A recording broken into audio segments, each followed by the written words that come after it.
Les invito a abrir la palabra de nuestro Dios, el libro inspirado por el Señor Jesucristo.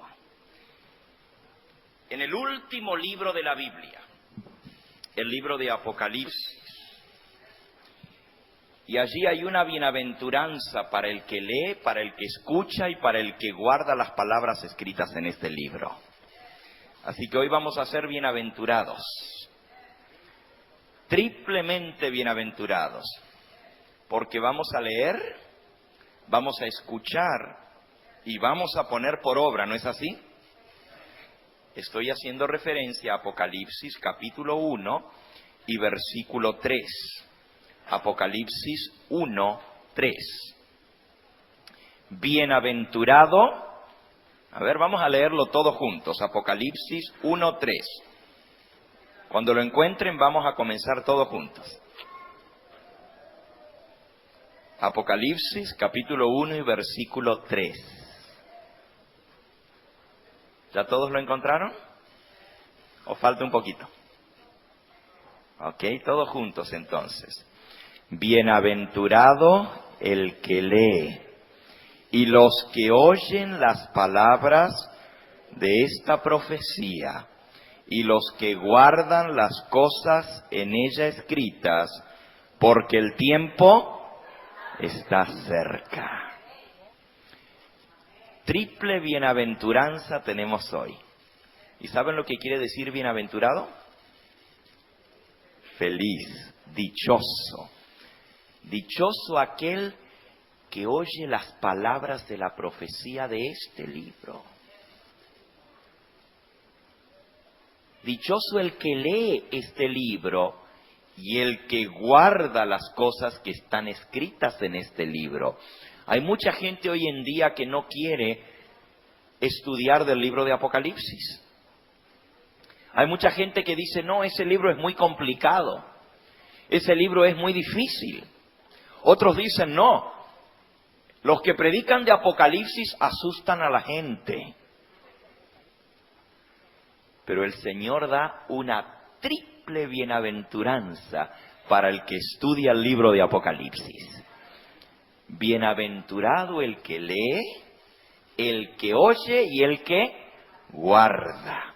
Que el Señor nos dé un corazón dispuesto, no solamente a leer, no solamente a oír, sino sobre todas las cosas, a guardar las cosas que están escritas en este libro. Vamos a pedir que sea el Espíritu Santo quien derrame su bendición al estudiar juntos su palabra en esta hora.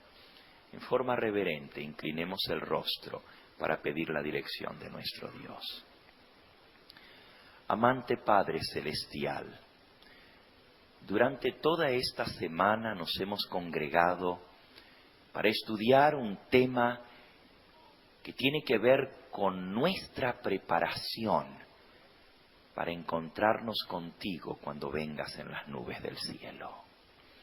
Hemos aprendido de este grupo especial de los 144,000. Y esta mañana al estudiar una característica más de este grupo, humildemente te pedimos que tú abras nuestro entendimiento a tu palabra, que quites de nuestra mente todo aquello que pueda impedir que tu Espíritu Santo fluya libremente entre los canales de nuestra mente y nuestro corazón. Pero sobre todas las cosas, danos un espíritu dócil, un espíritu dispuesto a aceptar tu verdad y a ponerla por obra. Danos tu bendición, lo suplicamos en el nombre de Jesús. Amén. Amén. Apocalipsis capítulo 14, el texto que hemos estudiado durante toda esta semana. Apocalipsis capítulo 14. Después miré, y he aquí el Cordero estaba en pie sobre el monte de Sión, y con él 144,000 que tenían el nombre de él y de su padre escrito en la frente. Y oí una voz del cielo, como estruendo de muchas aguas, como el sonido de un gran trueno. La voz que oí era como de arpistas que tocaban sus arpas y cantaban un cántico nuevo. Delante del trono, delante de los 4 seres vivientes y de los ancianos, y nadie podía aprender aquel cántico, sino aquellos 144,000 que fueron redimidos de entre los de la tierra. Estos son los que no se contaminaron con mujeres, pues son vírgenes. Estos son los que siguen al Cordero por doquiera que va. Estos fueron redimidos de entre los hombres como primicias para Dios y para el Cordero, y en sus bocas no fue hallada mentira, pues son sin mancha delante del trono de Dios. Un grupo especial.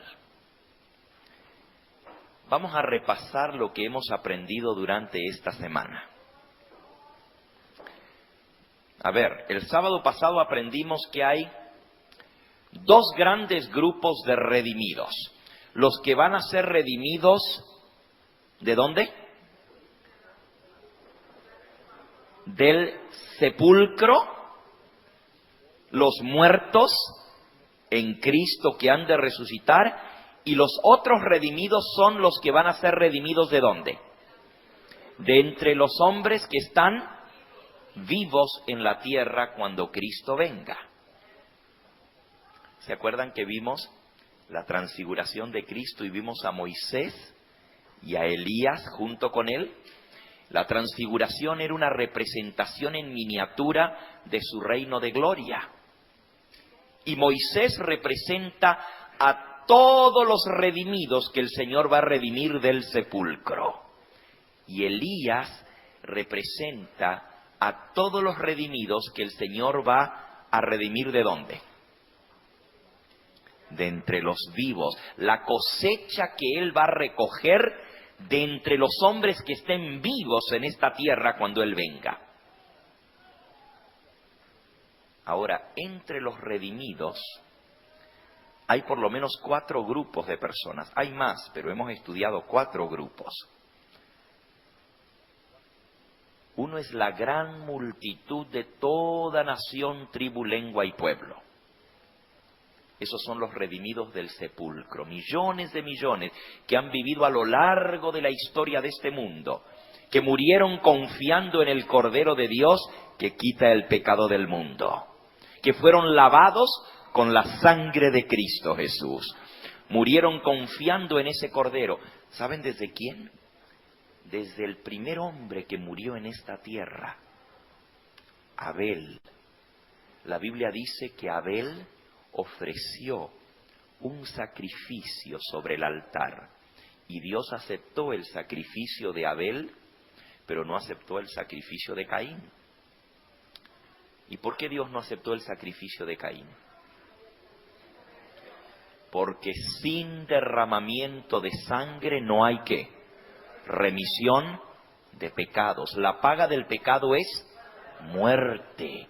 Y para que el pecador pueda ser perdonado, necesita confiar en el Cordero de Dios que quita el pecado del mundo. Las frutas que ofreció Caín no representaban a Cristo, porque solamente un animal santo y sin mácula, un animal puro, podía representar a aquel Cordero sin mancha ni mácula que vendría a morir por nosotros.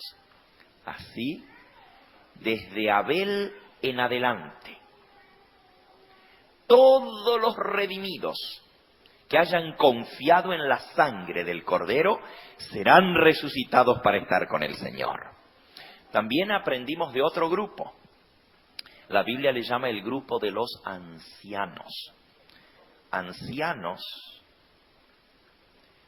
no porque sean viejos, sino que el nombre o el término anciano, como vimos la semana pasada, representa un puesto de gran importancia. Es un puesto de responsabilidad ante el trono de Dios. Los ancianos forman parte de la corte celestial. Se sientan en tronos junto con Dios para servir como miembros del jurado en el juicio. ¿Y cuándo fueron llevados al cielo los ancianos? Cuando Cristo resucitó de la tumba, y esto mucha gente no lo sabe. ¿Saben que hay mucha gente que celebra la resurrección de Cristo, pero se olvidan que Cristo no resucitó solo? La Biblia dice que Cristo fue hecho primicias de los que durmieron, y los que resucitaron con Él formaron la gavilla de las primicias. ¿Se acuerdan que Cristo resucitó el día de la fiesta de las primicias?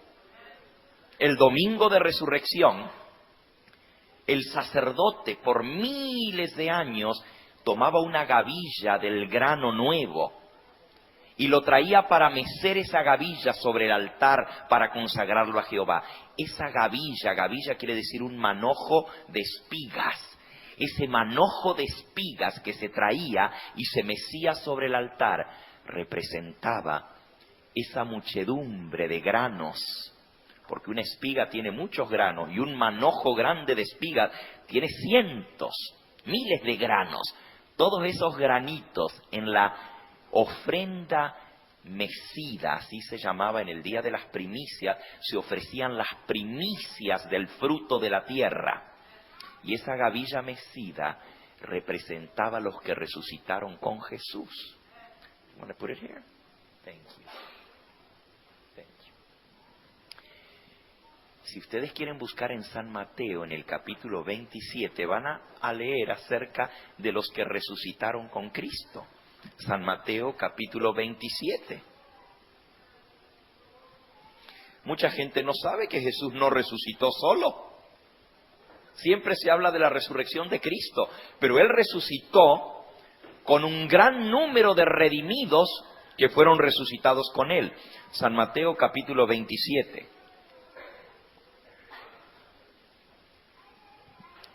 Comenzando con el versículo 51. Mateo 27, 51 al 54. Y he aquí que el velo del templo se rasgó en dos de arriba abajo. La tierra tembló, las rocas se partieron y se abrieron los sepulcros. Y muchos cuerpos de santos que habían dormido se levantaron. ¿Cuántos se levantaron? Muchos. Y saliendo de los sepulcros después de la resurrección de Él, vinieron a la santa ciudad y aparecieron a muchos. Así que cuando Cristo salió de la tumba, junto con Él salió una gran muchedumbre de santos que habían muerto, que habían dormido. Pero no salieron solo en espíritu. ¿Notaron lo que dice? Muchos cuerpos de santos que habían dormido se levantaron. Fue una resurrección en cuerpo y alma. Y los que resucitaron con Él fueron llevados con Él al reino de los cielos. Cuando Él ascendió al cielo, dice la Biblia en Efesios capítulo 4 que Él llevó una multitud de aquellos que habían estado cautivos en la tumba y fueron libertados, fueron llevados con Jesús al cielo. Ese es otro grupo especial de redimidos. Se llaman las primicias. Las primicias fueron los primeros frutos que el Señor se llevó al cielo. Pero así como hay primicias de los muertos, también hay primicias de los vivos. ¿Y quiénes son las primicias de los vivos? Lo leímos en nuestra lectura bíblica. Estos son contados como primicias para Dios y para el Cordero. ¿Quiénes son contados como primicias? Los 144,000. Y ese es otro grupo especial de redimidos. Así como los que resucitaron con Jesús fueron hechos primicias de los que durmieron y se fueron con Él al cielo, así cuando Cristo venga, los 144,000 que son sellados del pueblo de Dios van a ser hechos primicias de todos los redimidos, de los vivos. Ahora noten, hay otro grupo más. ¿Cuál es el otro grupo más del cual hablamos? El grupo de los mártires. ¿Se acuerdan que estudiamos la semana pasada? ¿Cuándo fue? ¿El sábado por la tarde o el domingo quizás? Estudiamos acerca de los mártires. Los mártires es un número que tiene que completarse también. ¿Se acuerdan que vimos eso? Dios tiene un número de mártires que se va a completar, así como hay un número de vivos que tiene que completarse para que Cristo venga, de vivos redimidos. Y también hay un grupo de todos los redimidos y hay un número que se tiene que completar. ¿Se acuerdan que anoche leímos de eso? Donde decía, ¿se completó el número de los redimidos? ¿Cuál es el número que se tiene que completar? El de los mártires se tiene que completar, todavía no está completo, es verdad. Pero de los redimidos, ¿cuántos son los que tienen que ser redimidos de entre los habitantes del planeta Tierra? Son los que van a tomar o vamos a tomar el lugar de los ángeles que fueron echados del cielo, de los ángeles caídos. Por cada ángel que fue echado del cielo, el Señor va a tener un redimido del planeta Tierra para tomar el lugar de ese ángel. ¿Y cuántos ángeles fueron echados del cielo? 1/3 parte de los ángeles del cielo.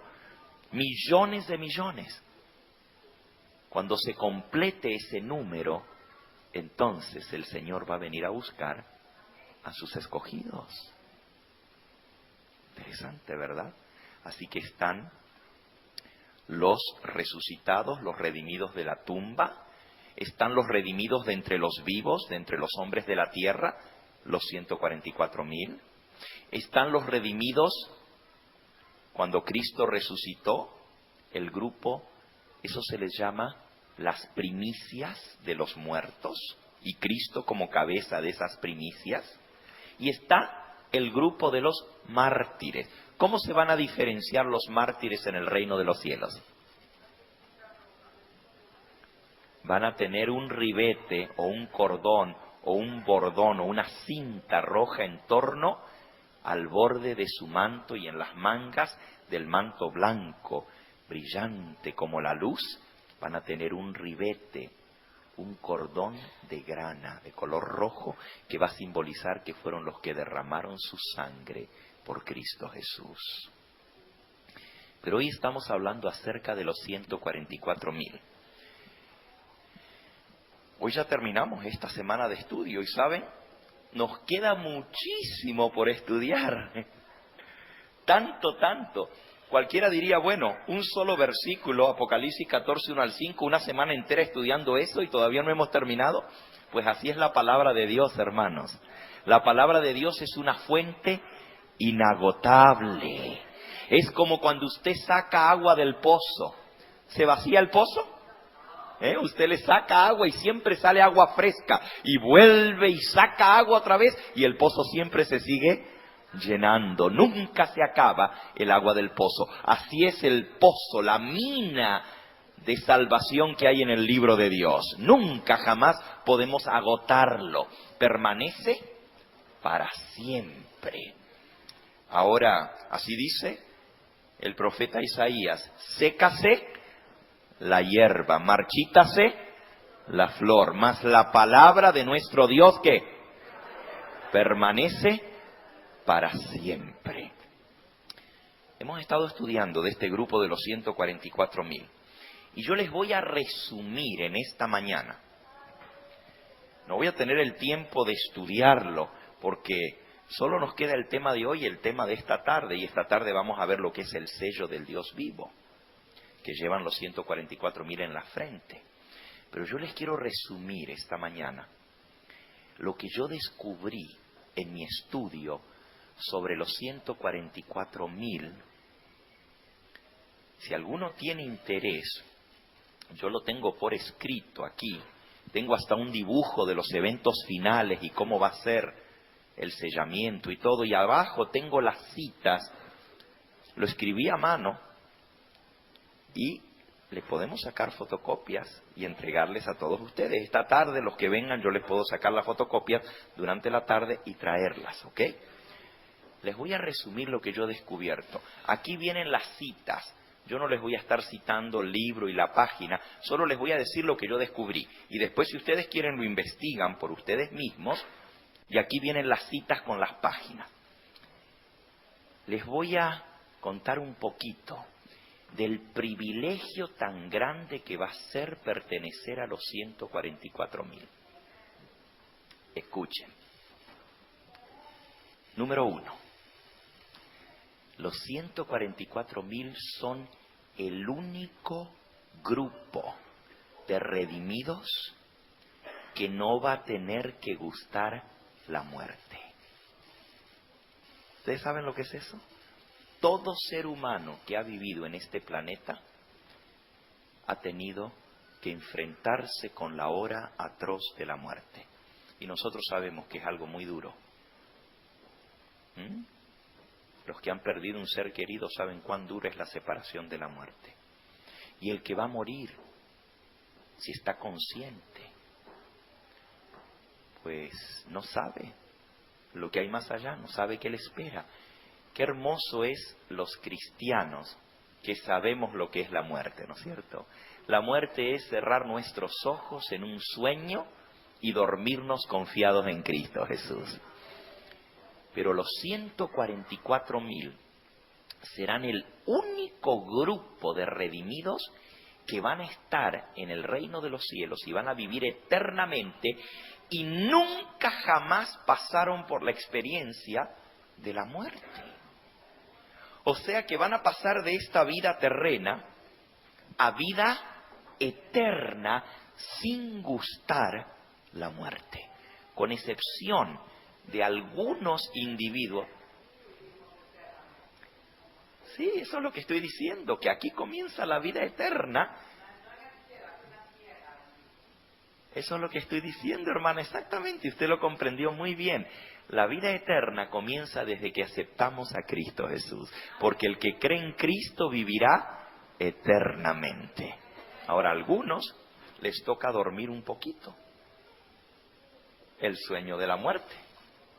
Pero los otros, los 144.000, no tendremos que pasar por la muerte. ¿Ustedes saben lo que es eso? Con excepción de unos poquitos que conocemos por nombre.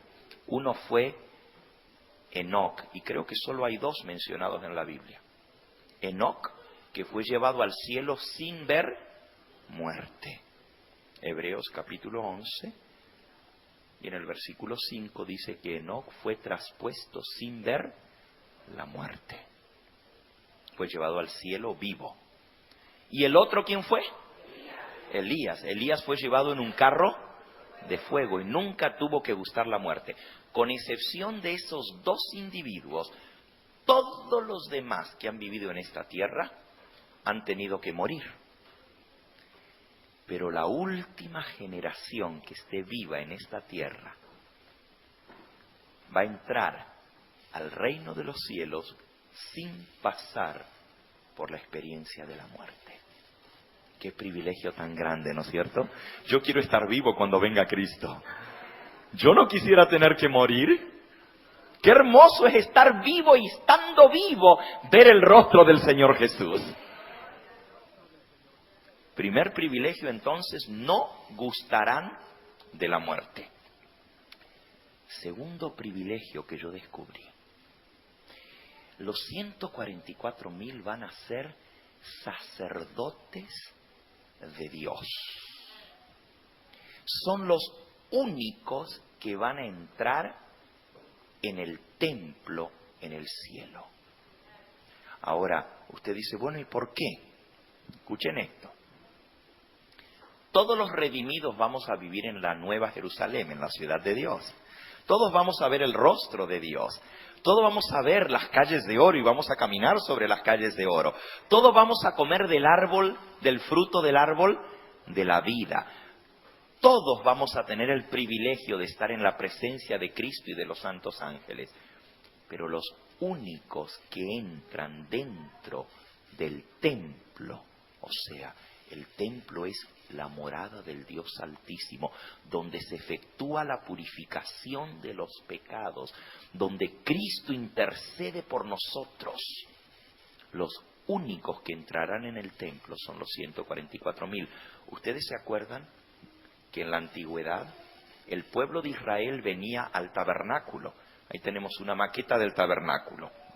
El pecador podía venir, entraba aquí por la puerta del tabernáculo y llegaba hasta el altar. El altar es donde se ofrecía el corderito. ¿Ok? El altar era donde se ofrecía el corderito. Hasta aquí podía llegar el pecador.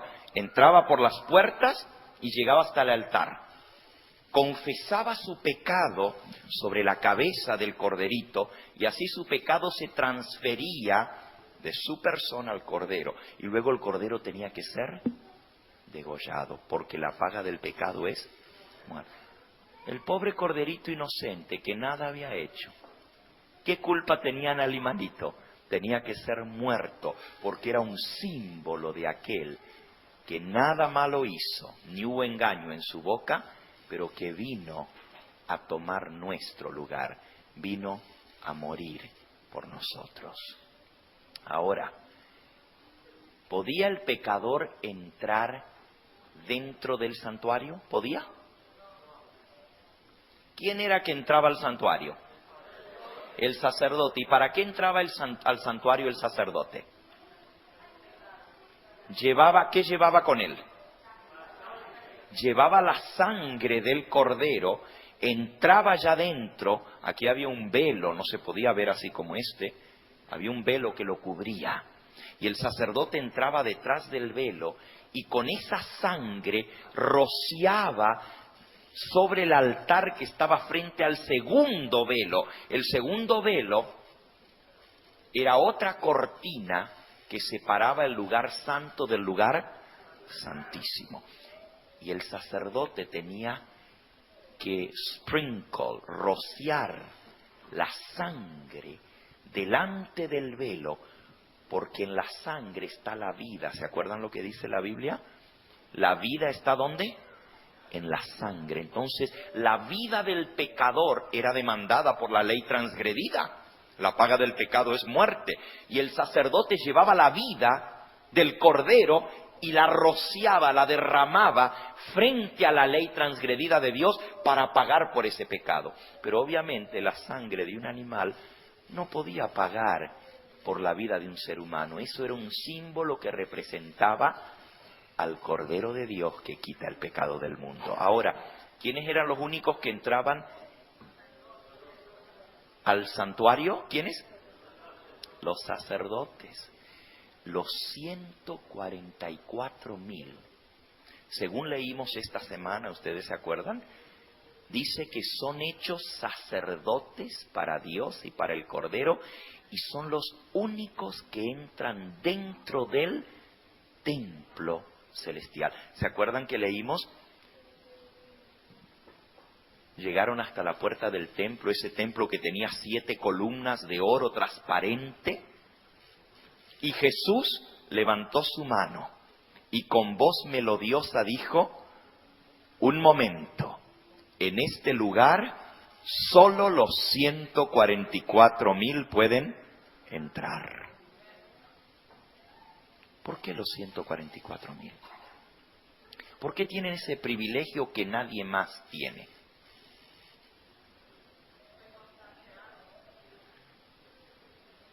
Bueno, es que los 144,000 son los redimidos de la última generación del planeta Tierra. Somos los que traemos el pecado heredado de nuestros padres, abuelos, bisabuelos, tatarabuelos. Traemos la debilidad del pecado por 6.000 años de herencia de pecado en nosotros. ¿Ustedes saben lo que es eso? Con cada año y cada generación que pasa, el pecado se va haciendo más acentuado. El pecado se va haciendo más fuerte, más difícil de vencer. Porque ya no solamente traemos las debilidades nuestras, sino de nuestros antepasados. Y todos los pecados que nuestros padres cometieron nos afectan a nosotros. Y usted dice, ¿cómo nos afectan? Se pasa por la ley de la herencia. La gran ley de la herencia hace que nosotros heredemos las propensiones. Propensiones quiere decir que estamos propensos a hacer lo mismo que hicieron nuestros padres. Ustedes saben que los niños heredan el mal carácter a veces de su abuelo, o de su abuela, o de su padre. Los niños heredan las características, dicen, camina igualito que el padre, dicen, Mira, tiene el mismo carácter de la madre. Eso se hereda. Y entonces nosotros vamos heredando de generaciones pasadas. Quiere decir que la última generación, que es esta, la que estamos vivos, traemos toda la herencia de 6.000 años de pecado. Y escuchen esto ahora. Si Dios puede redimir hasta lo sumo a esta última generación, si Dios puede cambiarnos a nosotros y hacernos semejantes a Cristo Jesús, es una muestra ante todo el universo que todo aquel que ha vivido en el planeta Tierra podría haber sido salvado y transformado por Cristo Jesús si hubiera querido. Porque si los últimos que vivieron aquí, los más pecadores, los que traen toda la debilidad del pecado de 6.000 años de pecado, pueden salir victoriosos, no hay excusa para ningún ser humano que haya vivido en este planeta que se pierda, porque había poder en Cristo Jesús para salvar hasta lo sumo. La última generación de esta tierra va a dejar en evidencia que el que se perdió fue porque quiso perderse y no porque no había poder en Jesús para cambiarlo. ¿Entienden por qué son los que van a servir en el templo de Dios como testimonio? Déjenme darles algunas otras cosas que descubrí sobre los 144.000. Cuando entremos los redimidos en el cielo. ¿Se acuerdan que vimos el sábado pasado? Que vamos a entrar por ¿cuántas puertas? ¿Cuántas puertas tiene la ciudad? 12 puertas. ¿Y qué tienen escritas esas puertas encima? Cada puerta tiene el nombre ¿de qué? De una de las tribus. De una de las tribus de Israel. ¿Se acuerdan que estudiamos 12.000 sellados de cada tribu? Vamos a ponerlo aquí en la pizarra. Busquen Apocalipsis capítulo 7. Apocalipsis 7. Vamos a poner aquí los 144.000.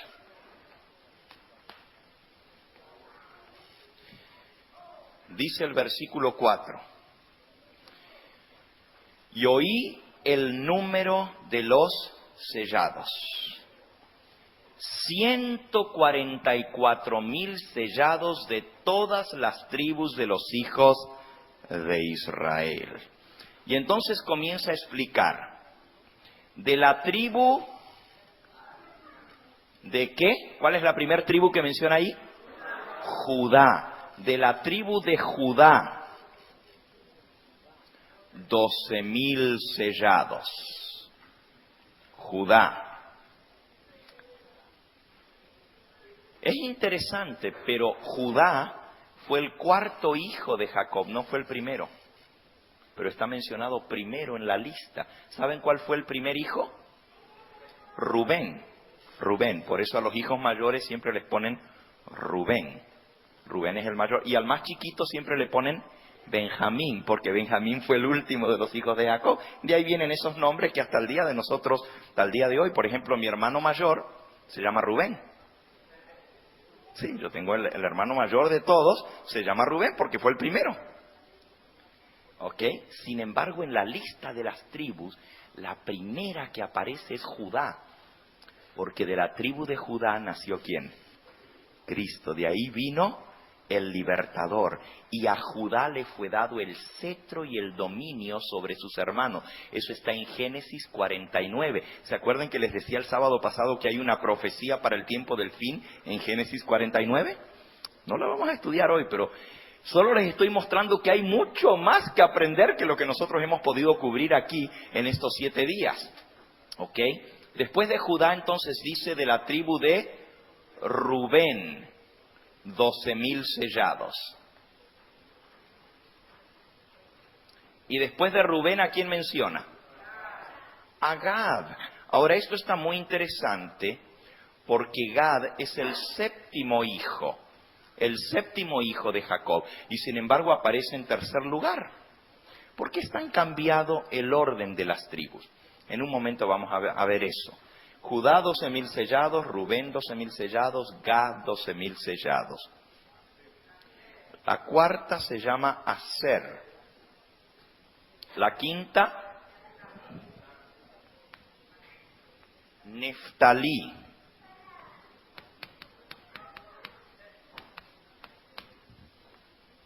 Y la sexta tribu, Manasés. Aquí hay otra cosa interesante, porque Manasés no fue hijo de Jacob, no fue hijo de Israel.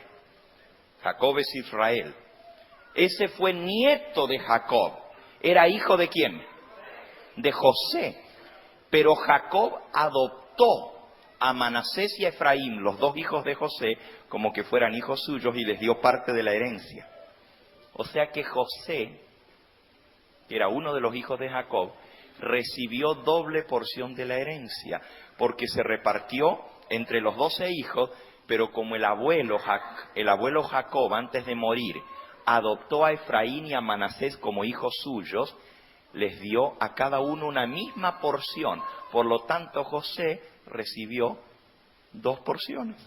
Siempre el hijo preferido, ¿verdad? Recibió doble porción de la herencia. Y Manasés está aquí porque es hijo de José.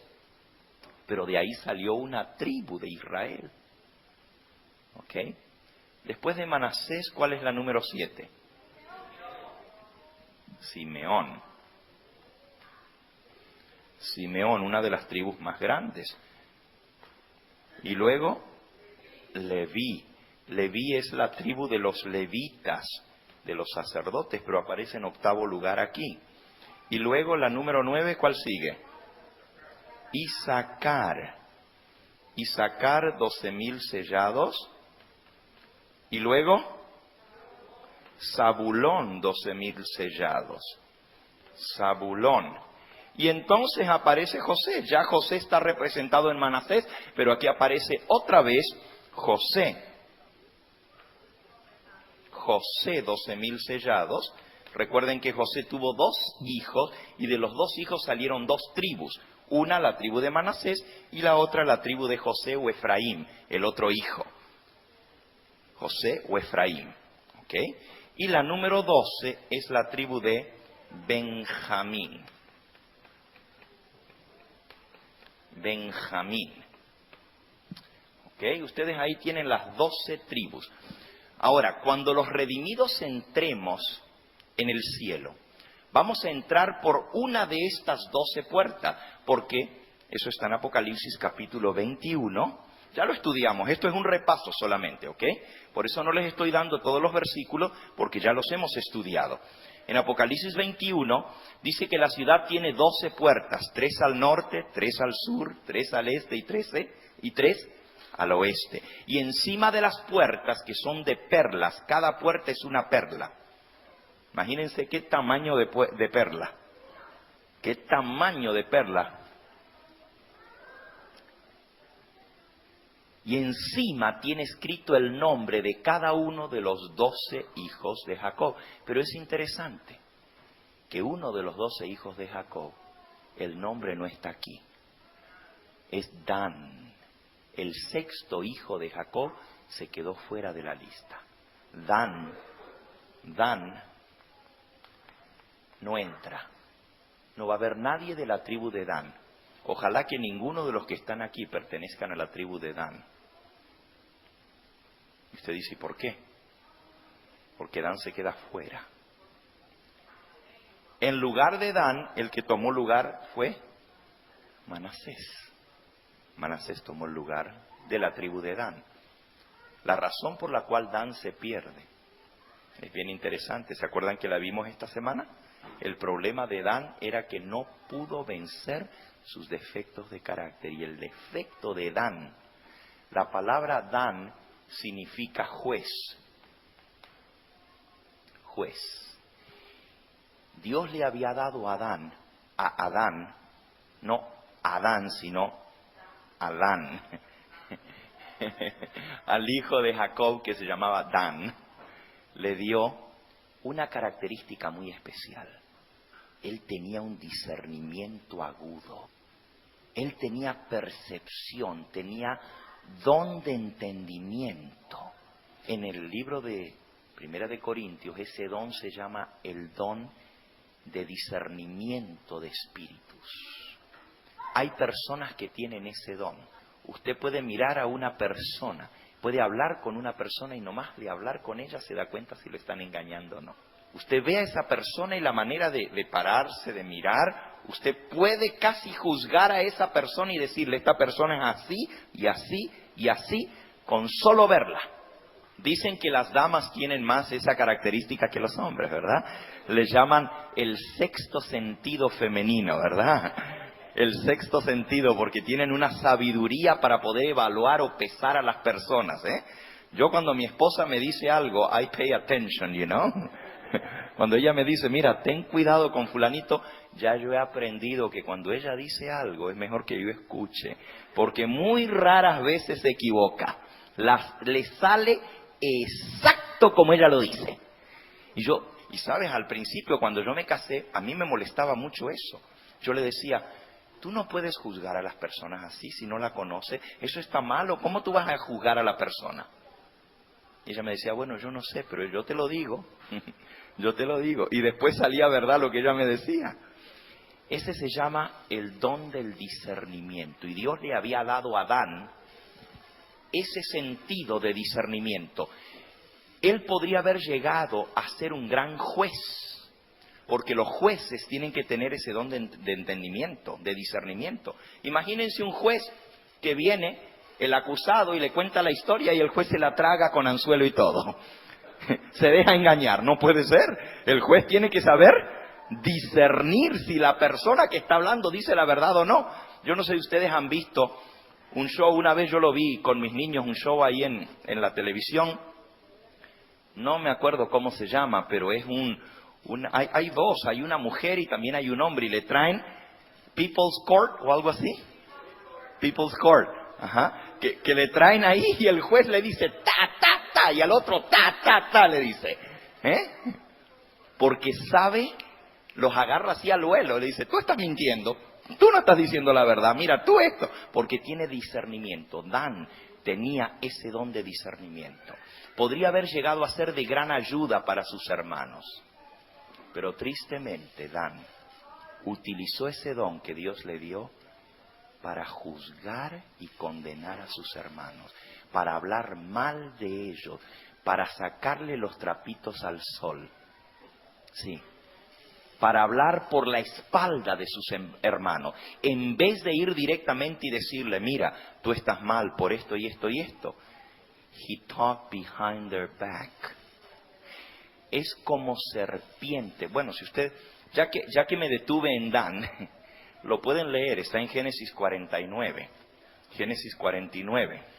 ¿Se acuerdan que yo les dije que hay una profecía allí? Por cierto, los que quieran estudiar el carácter de cada uno de esos 12 hijos de Jacob, yo tengo un estudio, un sermón de cada uno de esos muchachos. Y de cada una de esas tribus tengo un sermón. Se llaman los 12 hijos de Jacob. Y es una serie completa. Algunos de ustedes la pidieron, ya se la llevaron. Esta noche yo voy a tener algunas series extras para aquellos que quieran estudiar este tema más a fondo. Pero busquen Génesis 49. Génesis 49.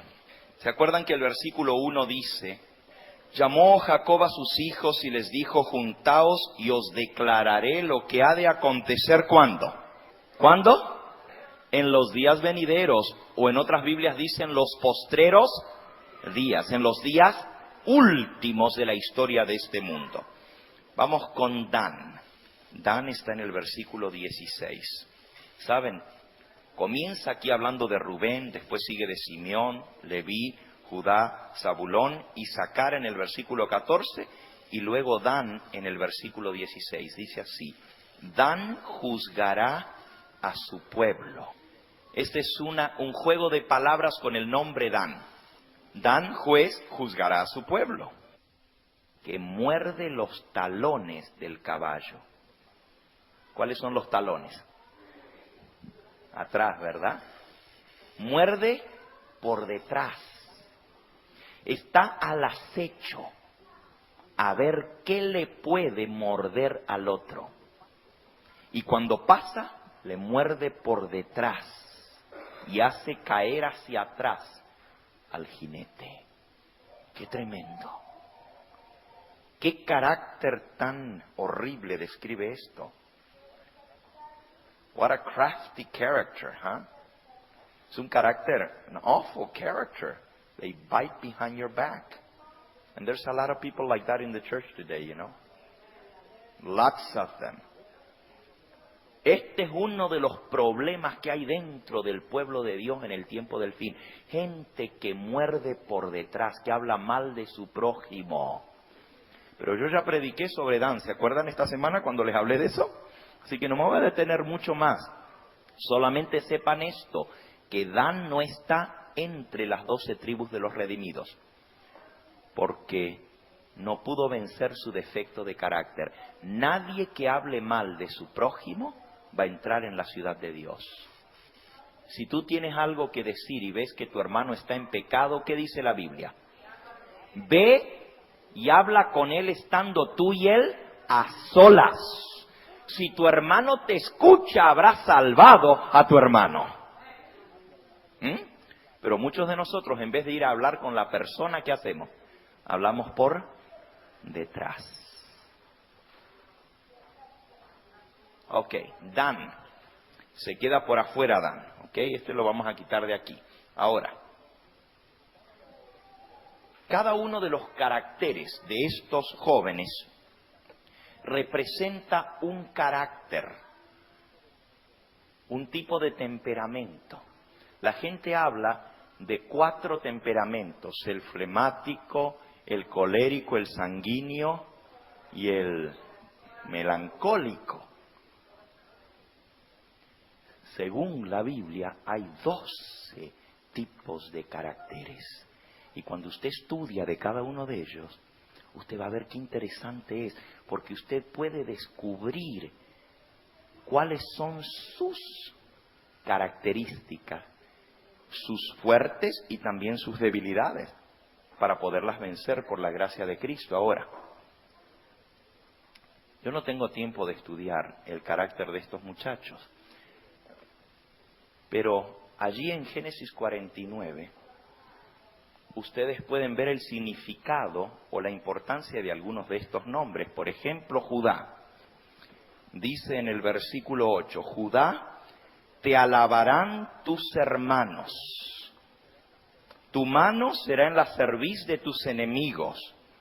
Los hijos de tu padre se inclinarán a ti. Fíjense, a Judá le dijo el viejo, los hijos de tu padre, o sea, tus hermanos, todos se van a inclinar hacia ti. Quiere decir que Judá iba a ser la cabeza. Por eso en el Apocalipsis aparece en primer lugar. Sigue diciendo, te alabarán tus hermanos. La palabra Judá, o el nombre Judá, significa alabanza. Alabanza, eso significa Judá. Alabado sea Dios. Alabado sea Dios. Eso es lo que significa Judá. Alabanza. Rubén, el hijo mayor. Si ustedes quieren buscar, ahí en Génesis 49 está el significado de los nombres de cada uno. Por eso dice, Judá te alabarán tus hermanos, pero hace un juego de palabras con el nombre. Como Judá quiere decir alabanza, le pronostica, te alabarán tus hermanos. En Génesis capítulo 30 está el significado de los nombres de estos muchachos. Génesis 30. Ahí lo van a encontrar. En realidad, comenzando desde el capítulo 29, está el significado de los nombres.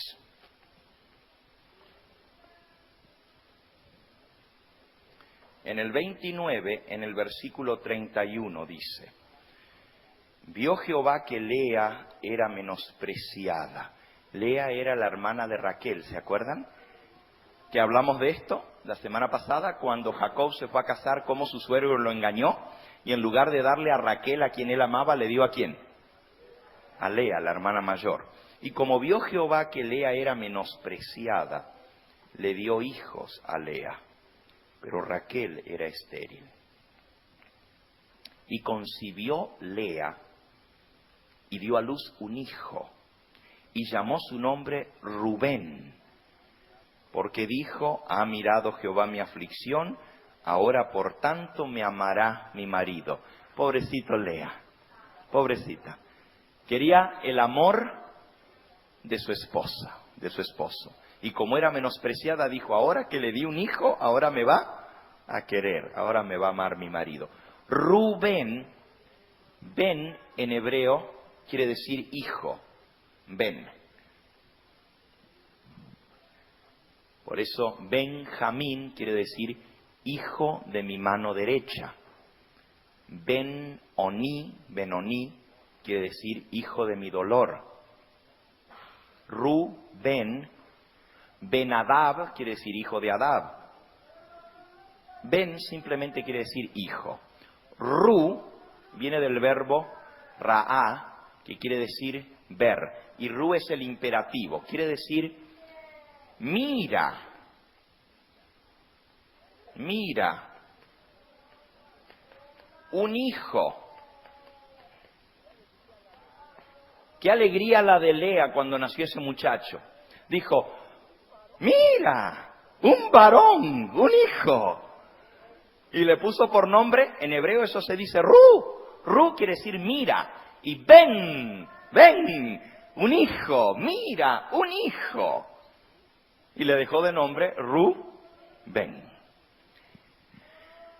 Gad. Gad, ustedes pueden leer el significado de su nombre allí en el versículo 11. Dijo Lea, vino la ventura y llamó su nombre Gad. Gad quiere decir venturoso. Venturoso.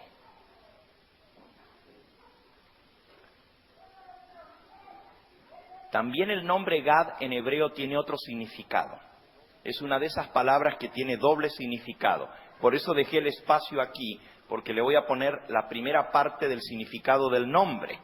Si ustedes se fijan en Génesis 49, van a ver el otro significado de la palabra Gad.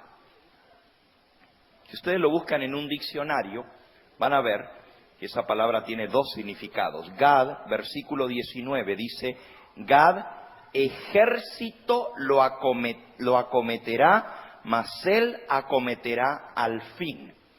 Gad quiere decir ejército, troop, una tropa o ejército. Tropa, ejército. Vamos a correrlo aquí un poquito para que nos entre. Tropa, ejército, compañía. una compañía de soldados.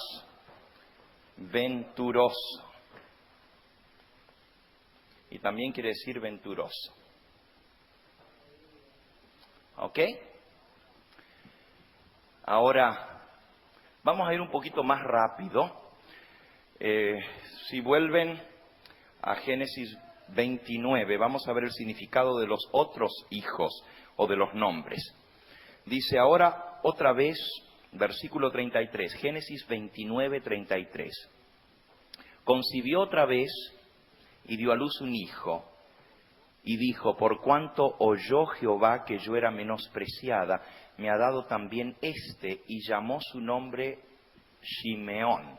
Shimeón en hebreo, o Simeón en español, quiere decir escuchó. Él escuchó, oyó.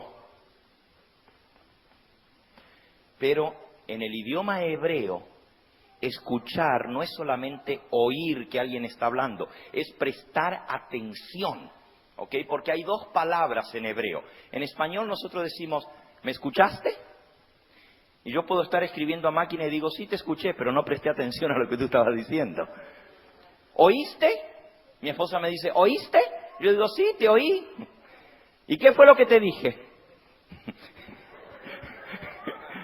Oí, pero no escuché. ¿Ven la diferencia? En hebreo, Simeón quiere decir escuchó, oyó, prestó atención. Prestó atención. Eso es lo que significa. Prestó, escuchó, porque Dios escuchó mi clamor, dijo Lea, y me dio otro hijo. Jehová oyó mi gemir, oyó mi dolor, Él prestó atención y me dio otro hijo. ¿Ok? Vamos al próximo. En el versículo 34, concibió otra vez Lea y dio a luz el tercer hijo y dijo, ahora esta vez se unirá mi marido conmigo porque le he dado a luz 3 hijos, por tanto llamó su nombre Leví. Y Leví quiere decir unido, unido. Porque se unirá mi marido conmigo. Este es el que me ha unido con mi marido. Pobrecita, ¿no es cierto? El primero le pone, mira, un hijo, Dios me escuchó y me va a quitar la aflicción. En el segundo, Dios me escuchó, Él prestó atención. Y en el tercero, ahora sí mi marido va a estar unido a mí. Lea tuvo un cuarto hijo. Versículo 35. O concibió otra vez Lea y dio a luz un hijo y dijo, esta vez alabaré a Jehová, por eso su nombre le puso Judá, y dejó de dar a luz. Así que el cuarto hijo de Lea fue alabaré a Jehová. Alabado sea Dios, le puso alabanza. ¿Ok? Lea dejó de tener hijos. Versículo que sigue, capítulo 30, versículo 1. Viendo Raquel que no daba hijos a Jacob, tuvo envidia de su hermana y decía a Jacob, dame hijos o si no me muero. Y Jacob se enojó contra Raquel y le dijo, ¿yo soy acaso Dios que te impidió el fruto de tu vientre? Y ella le dijo, he aquí mi sierva Bila, llégate a ella y dará luz sobre mis rodillas y yo también tendré hijos de ella. Y así le dio a Bila su sierva por mujer, y Jacob se llegó a ella. Y concibió Bila y dio a luz un hijo a Jacob. Entonces Raquel dijo, me juzgó Dios y también oyó mi voz y me dio un hijo. Por tanto llamó su nombre Dan. Me juzgó Dios y me dio un hijo. Y le puso por nombre juez o juzgar. El primer hijo de Raquel se llamó Dan, pero Dan no está en la lista. Raquel, por la envidia a su hermana, le dio a su sierva. Era la costumbre en aquella época que cuando una mujer se casaba, el padre de la novia le regalaba una de sus esclavas para que le sirviese para toda la vida, para que fuese la nodriza de sus hijas, para que la acompañase el resto de sus días. Allá veo a la hermana haciendo así. Yo creo que está diciendo, qué bueno hubiera sido que a mí me hubieran regalado una esclava cuando me casé, ¿verdad? Bueno, pues esa era la costumbre en aquella época. Cuando se casaba, el novio, como vimos la otra noche, el novio tenía que dar una dote. Una dote era pagar una buena suma de dinero. Hasta el día de hoy, en algunos de esos países, los que se casan le tienen que pagar una dote al padre de la novia. Aquí en esta cultura, todos los hombres quieren tener hijos varones, ¿verdad? O dicen, son los que me van a ayudar a trabajar en la casa. Pero en el Oriente les gusta tener hijos mujeres, porque cuanta más hijas mujeres tiene el hombre, a la hora de casarse, más dinero se mete en la bolsa.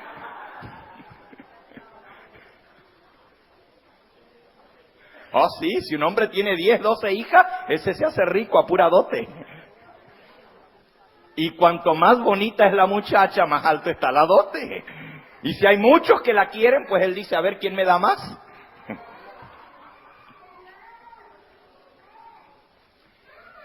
Raquel le entregó la sierva de ella, su esclava, a su marido. Y le dijo, los hijos que ella tenga van a ser como mis hijos. Y eso era verdad porque esa era la ley de aquella época. Un niño que nacía en un hogar de esclavos no le pertenecía a los padres, sino que le pertenecía al dueño de los esclavos. Y en el caso de una sierva que se la daba al amo, los hijos no eran hijos de la sierva, no se consideraban hijos de la sierva, sino que se consideraban hijos del ama o de la señora de la casa. Y en este caso, pues fue Raquel la que le puso el nombre Dan. Sigan leyendo. Otra vez concibió Bilha de Raquel y dio a luz un segundo hijo a Jacob. Y dijo Raquel, con luchas de Dios he contendido con mi hermana y he vencido. Y llamó su nombre Neftalí. Neftalí quiere decir, ¿dónde está Neftalí aquí? Neftalí quiere decir, luché y vencí. Eso es literalmente lo que quiere decir Neftalí. Con luchas de Dios luché, o él, Neftalí, porque está en tercera persona, él luchó, con luchas de Dios luchó y venció. Vamos rapidito a terminar nuestro cuadro aquí. El próximo hijo fue de Lea, pero no fue Lea la que lo tuvo. Fíjense qué tremendo. Cuando Lea vio que ya no daba hijos, tomó a Zilpa, su esclava, y se la dio a Jacob por mujer. Y Jacob ni lerdo ni perezoso, ¿verdad? Tenía primero a Lea, después se casó con Raquel, era la segunda. Después Raquel le dio a su sierva Bilha, fue la tercera esposa, y ahora Zilpa, la cuarta. Parece que Jacob, bueno, fíjense qué cosa más interesante, que los patriarcas del pueblo de Israel, las 12 tribus salen de un hogar lleno de envidias, de un hogar lleno de contiendas, rivalidades entre hermanas, de un hogar dividido. ¿Ustedes saben lo que hace la poligamia en el seno de un hogar? El cinismo. ¿Cínico? ¿Saben ustedes el odio que hay? ¿Se imaginan sentados a la mesa las 4 mujeres con los hijos?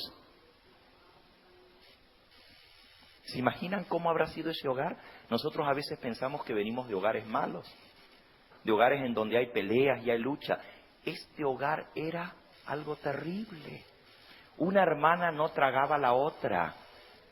Los hermanos sabían de las rivalidades de las madres. En un hogar donde había favoritos, porque finalmente cuando Raquel tuvo a José, que era hijo propio suyo, el padre lo adoptó como hijo favorito y le compraba las vestiduras mejores y lo trataba mejor.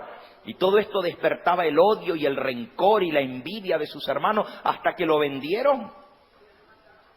Lo vendieron porque no querían ya tenerlo en la casa.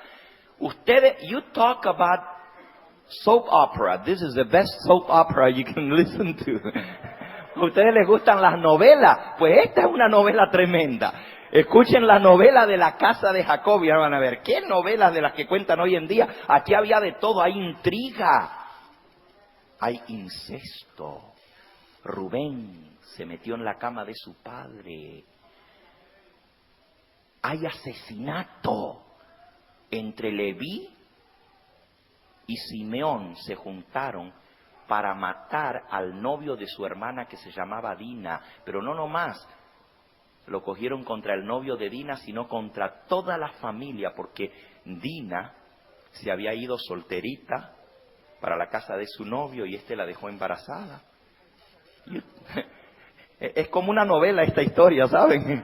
Es como una novela. No les voy a contar toda la novela hoy, pero si quieren léanlo, está en la Biblia. Y no es novela porque fue verdad.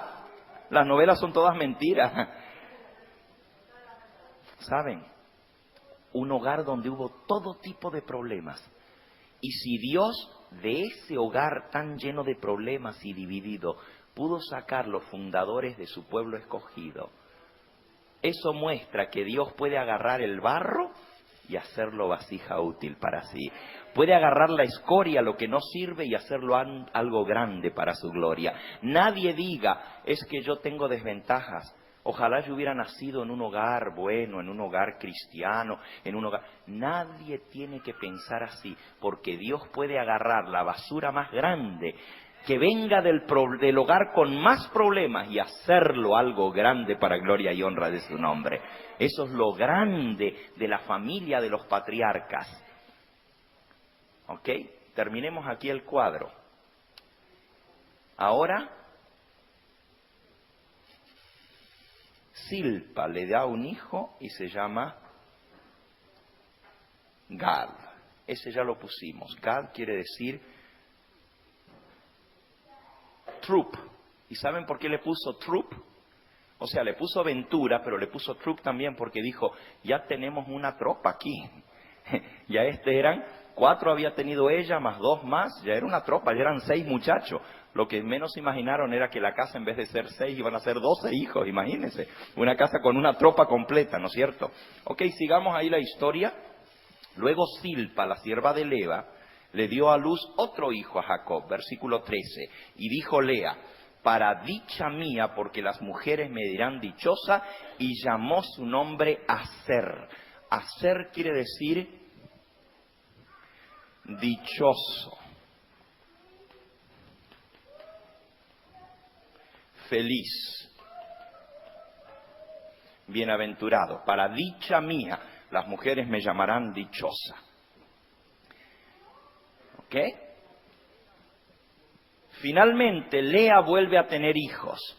Versículo 17. Oyó Dios a Lea y concibió y dio a luz el 5.º hijo a Jacob, 5.º de ella, más los otros hijos que tenían por las esclavas.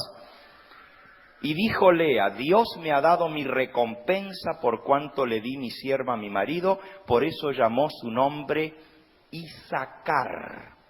Isacar quiere decir recompensa, dote. Aquí está Isacar,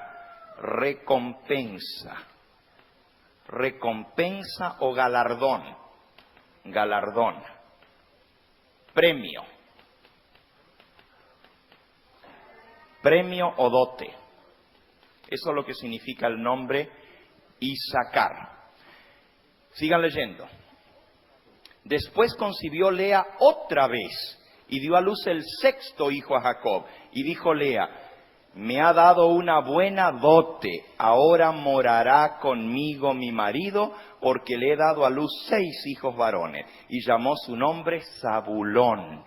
Zabulón quiere decir, él morará, o habitará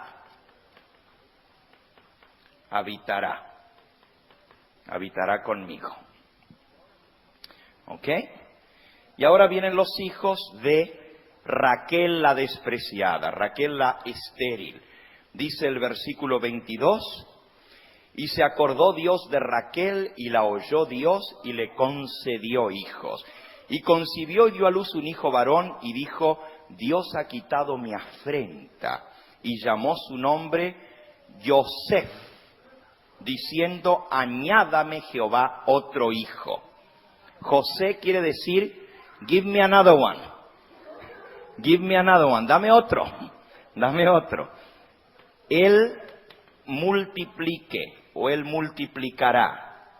Multiplicará o añadirá. ¿Ok? Y el último hijo de Raquel se llamó Benjamín. Eso no lo van a encontrar allí, sino un poquito más adelante, porque este hijo nació en el camino hacia Palestina.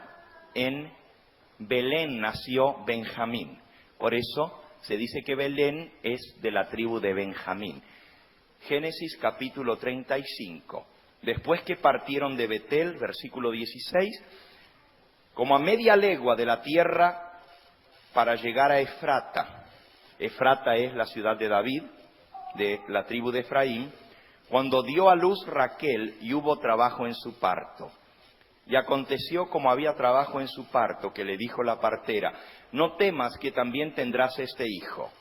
Y aconteció que al salírsele el alma, pues murió, llamó su nombre Benoní. Benoní quiere decir el hijo de mi dolor. Pobrecita Raquel, tanto que quería tener hijos. Y Dios le dio uno, José, pero no se conformó con uno.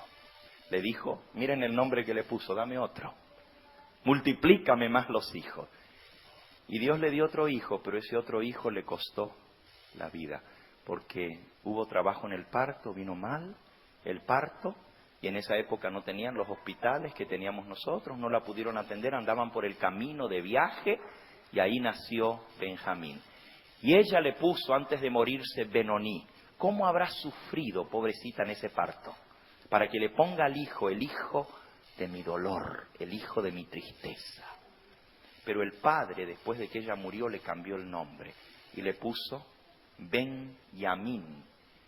Benjamín quiere decir el hijo de mi diestra, hijo de mi mano derecha, hijo de mi diestra.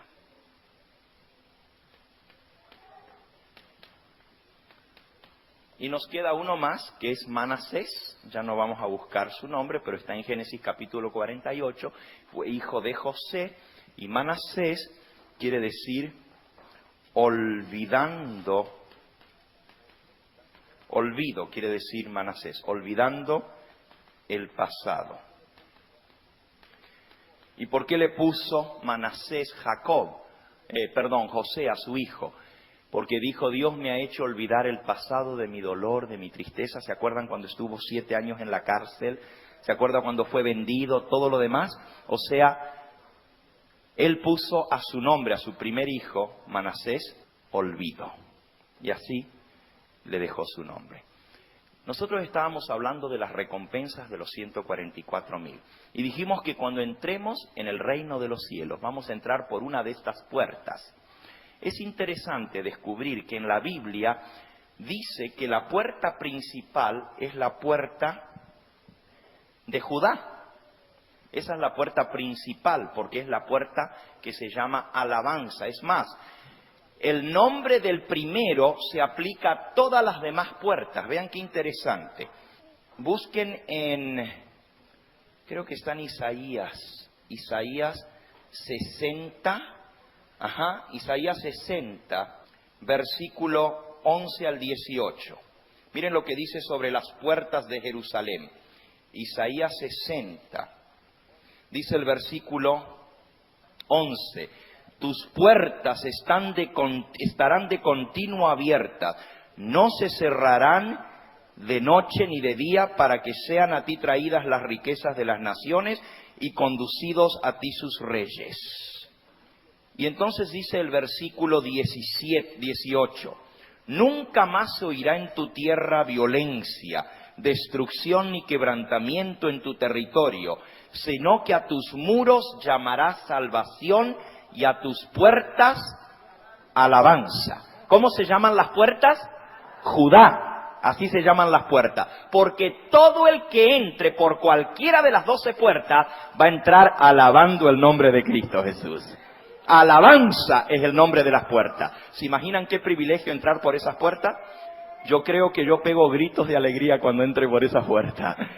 Voy a entrar gritando, alabado sea el Señor. I made it, I made it, I made it.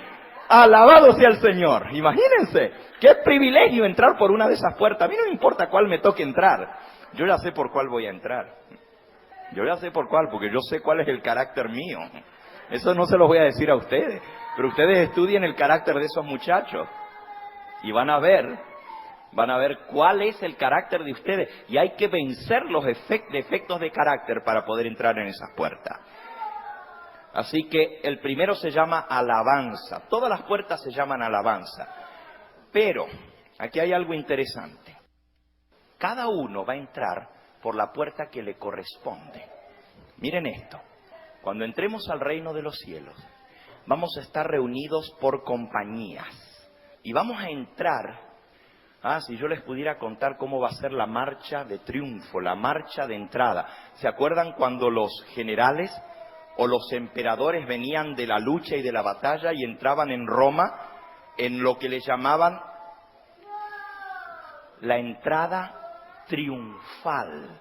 Cuando venían como vencedores, habiendo vencido, entraban y hacían una procesión.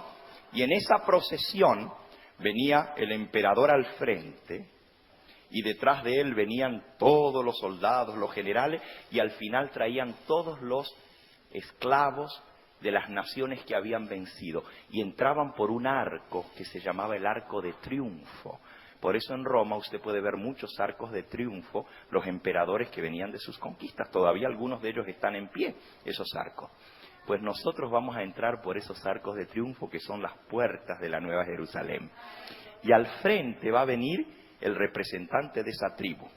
Judá va a venir al frente de una compañía, Rubén va a venir al frente de la otra y junto a él uno de los 12 apóstoles. Porque hay 12 apóstoles y 12 tribus, 12 patriarcas. Por eso son 12 apóstoles y 12 patriarcas. Y el carácter de los apóstoles también tiene que ver, ¿saben ustedes que cada carácter de los 12 apóstoles corresponde a uno de los caracteres de los 12 hijos de Jacob? Yo he hecho la comparación y he descubierto cuál hijo de Jacob corresponde con cuál apóstol. Por cierto, tengo otra serie de temas que se llaman los 12 apóstoles del Cordero. Y ahí describo el carácter de cada uno de los apóstoles y cómo ellos vencieron sus defectos de carácter para que también nosotros podamos vencer como ellos vencieron. Vamos a entrar por las 12 puertas simultáneamente. Va a haber una entrada triunfal. Yo no les puedo hablar ahora de eso porque el tiempo ya se nos fue. Pero va a ser algo tremendo. Los redimidos van a gritar desde afuera o van a cantar: abrido puertas vuestras cabezas y abríos vosotras puertas eternas y entrará el Rey de Gloria. Y desde adentro los ángeles van a responder y los ancianos que ya están dentro de la ciudad van a responder: ¿quién es este Rey de Gloria? Y entonces los de afuera van a contestar: Jehová de los ejércitos, el fuerte en batalla. Bueno, va a ser algo precioso, pero les llego. Vamos a ir avanzando después de entrar por las puertas, por las 12 avenidas principales que tiene la ciudad. Y las 12 avenidas todas llegan al centro de la ciudad y convergen en el centro, donde está la plaza de la ciudad, en la plaza del centro. Y ahí está el río de la vida. Y ahí está el trono de Dios y del trono de Dios surge o fluye el río de la vida. Y todos nos vamos a encontrar en el centro. Pero escuchen esto. Cuando lleguemos allí, en la plaza de la ciudad, va a ser la coronación del Hijo de Dios. Pero en primera fila para la coronación van a estar los 12 patriarcas, los 12 apóstoles y detrás de ellos 12.000 sellados por cada tribu, los representantes de la última generación que viva en esta tierra. O sea, los 144.000 van a guardar o van a formar un cuadrado perfecto en la plaza. Un cuadrado perfecto. ¿Te gustaría tener ticket para la primera fila de la coronación de Cristo? A veces cuando hay eventos grandes y los reyes de la tierra son coronados, solo muy raras personas. ¿Ustedes alguna vez fueron invitados para la inauguración de uno de los presidentes de Estados Unidos? ¿Alguna vez te invitaron? ¿Nunca? ¿Y para el presidente de tu país alguna vez recibiste invitación para cuando fue inaugurado el presidente? ¿Did you ever get an invitation? ¿No? Yo tampoco. Nunca me han invitado. Pero les digo una cosa, que si somos fieles, vamos a tener tickets para la primera fila. Cuando sea la coronación más grande que se puede dar en todo el universo. La coronación del Hijo de Dios, del Rey de Reyes y Señor de Señores. Vamos a estar en la primera fila si somos fieles al Señor. Si estamos entre los 144,000. Otro privilegio de los 144,000 es que van a ser no solo sacerdotes, sino que van a ser la escolta personal de Cristo. ¿Ustedes saben lo que es una escolta? The Honor Guard. The Honor Guard. Van a ser la escolta. O sea, donde Cristo se mueve, para ahí van los 144,000 con Él. Así como la escolta de un presidente o de un rey, donde va el rey, allá va la escolta. Por eso dice que estos son los que van a seguir al Cordero por doquiera que Él va. Son los que van a seguir al Cordero. ¿Saben por qué? Les cuento. Este mundo, el planeta Tierra, es como un laboratorio para todo el universo. Es como, escuchen, este planeta Tierra es como un experimento. Es como, ¿ustedes saben lo que son los conejitos de India? Esto está feo que hagamos la comparación, ¿verdad? Pero nosotros, los que vivimos en el planeta Tierra, somos como los conejitos de India para todo el universo. En el sentido de que lo que pasa en el planeta Tierra con el pecado está siendo observado por todo el universo. Las galaxias donde hay seres creados, inteligentes que viven, todos están mirando. This is the showcase of the universe. Esto es la demostración de lo que es el pecado. El mundo entero, el universo está viendo lo que pasa aquí. Y está viendo la misericordia y la justicia de Dios. Cuando Cristo vaya a las galaxias más lejanas del universo, Él va a llevar su escolta personal. Y yo quiero ser uno de esa escolta. Porque Él los va a llevar y van a ser sus trofeos. Van a ser la muestra de que Dios es justo y misericordioso. Y nosotros vamos a contar lo terrible que es el pecado. Porque no quiere Dios que nunca más se vuelva a levantar el pecado en el universo. Nosotros vamos a ser como la vacuna. Los que hemos salido de aquí vamos a vacunar a todo el universo. O sea, una muestra para que por nuestro testimonio nosotros contemos lo terrible que es estar perdido y ser hallado. Porque nadie puede saber lo que se siente cuando uno está perdido, a menos que haya estado perdido. Los otros pueden ver y escuchar, pero solamente nosotros lo hemos experimentado. Por eso es que los 144,000 cantan un cántico que nadie más puede cantar.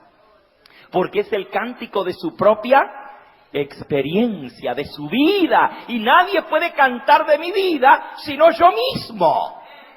Vamos a dar testimonio por los siglos sin fin de la eternidad de lo que Cristo ha hecho para nuestra salvación. Pero para poder estar en este grupo hay que ser vencedor. Hay que lograr la victoria del pecado.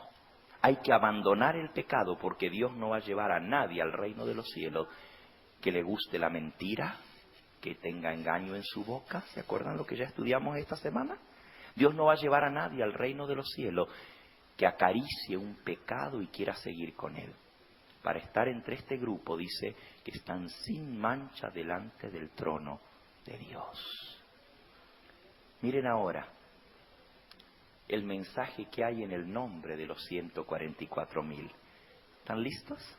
Con esto vamos a terminar. En hebreo Estos nombres tienen significado. Nosotros los leemos y son solo nombres. Pero el que sabe el idioma hebreo sabe el significado del nombre. Vamos a leerlo. Miren lo que dice. Los 144,000, los que entren por las puertas de Dios, no van a entrar dándose la gloria a sí mismos. ¿Le van a dar la gloria a quién? A Dios, porque Él nos redimió. Alabanza, alabado sea Dios. Mira, un hijo, una tropa, un ejército, una compañía venturosa, dichosa y feliz, con luchas de Dios luchó y venció. Olvidando el pasado, escuchó, oyó, prestó atención, unido a Cristo Jesús, obtuvo su recompensa, su galardón y su premio. Él morará, habitará con el Señor multiplicará, añadirá bendiciones para siempre y será el hijo de su diestra, de su mano derecha. Glorificado sea el nombre de Dios, alabado sea el nombre de Cristo Jesús. En el nombre de los 144,000 está la experiencia de los 144,000. Una compañía, una tropa, un ejército venturoso, dichoso y feliz, que ha luchado con luchas de Dios, pero ha salido ¿qué? Vencedor. Dice Cristo, al que venciere, yo le daré que se siente conmigo en mi trono, como yo he vencido y me he sentado con mi Padre en su trono. Esto es para el vencedor. Pero para poder vencer hay que olvidar el pecado. Hay que escuchar, prestar atención a la ley de Jehová. Y no es solamente escuchar que se predica. Hay que ponerlo por obra, prestar atención. ¿Y cómo se puede guardar la ley de Dios? Unido a Cristo Jesús. Sin mí, dijo Cristo, nada podéis hacer. Pero también Él dijo, todo lo puedo ¿en quién? En Cristo, que me fortalece. Unidos a Cristo obtendremos la recompensa, el galardón, el premio. Habitaremos para siempre con Él. Y Él multiplicará y añadirá bendición sobre bendición por toda la eternidad. Y seremos su escolta personal, el hijo de su mano derecha. Donde quiera que Él va, iremos con Él por todo el universo a dar testimonio de su gloria. ¿Quieres tú ser parte de este grupo especial? Esta tarde vamos a ver cómo prepararnos para recibir el sello de Dios en nuestra frente.